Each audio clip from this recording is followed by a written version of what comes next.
Hi, welcome back to Real Talk with Sarasota's luxury waterfront specialist, Roger Pettingell. Hey, Roger. Okay, how are you on this nice summer morning? It's very warm again, huh? It is. It's not as warm as a lot of places. I mean, That's we always very true. should remember that. I mean, we get in the low 90s for a longer time. Right. But we do have these breezes. It falls right around the corner. And air conditioning.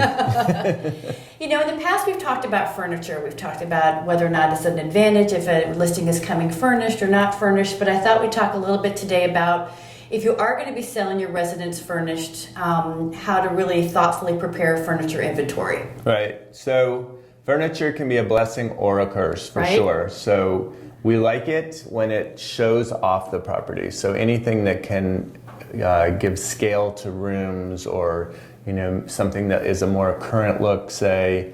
Those are the times when we like furniture, and we like to include that in a sale if a seller wants to not have that. I always say if the seller wants the furniture, please take it, because the buyer will never pay you what it will cost you to replace. Right.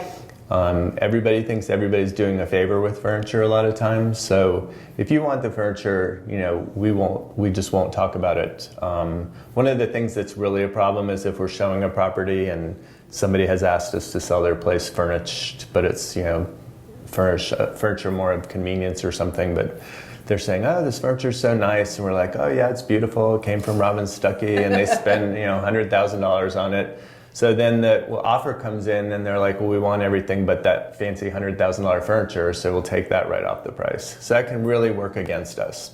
So what we like to do is take furniture, we package it separately. So this is my druthers, like this is how I most like to do it. Say, the property's for sale for $1 million, and the furniture may be purchased separately for X. Or sometimes we won't even say X, we'll say it may be purchased furnished separately. Right. And then what we always do is inventory it. Mm-hmm. So in the very beginning of the listing period, we'll come in and we'll inventory everything that's going to be sold with that property. And why that's so important is that's the thing that can stick up a deal many times. I had a deal, $3 million condominium once, and these people came in and they're like, well, where's the cutting board? And I'm like, well, what are you talking about? And they're like, well, it was in the days of Corian countertops, and this was a matching Corian cutting board. And they said, we want the cutting board because it matches.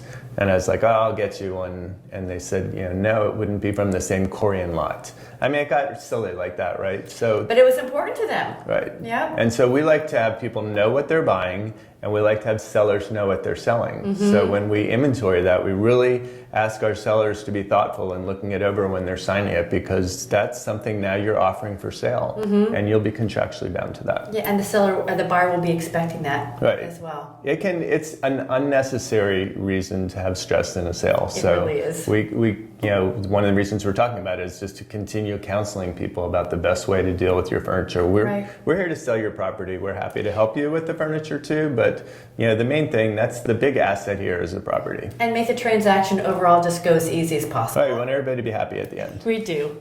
Thanks so much for joining us on Real Talk. We hope that you'll visit us at longboatrealestate.com. See you next week.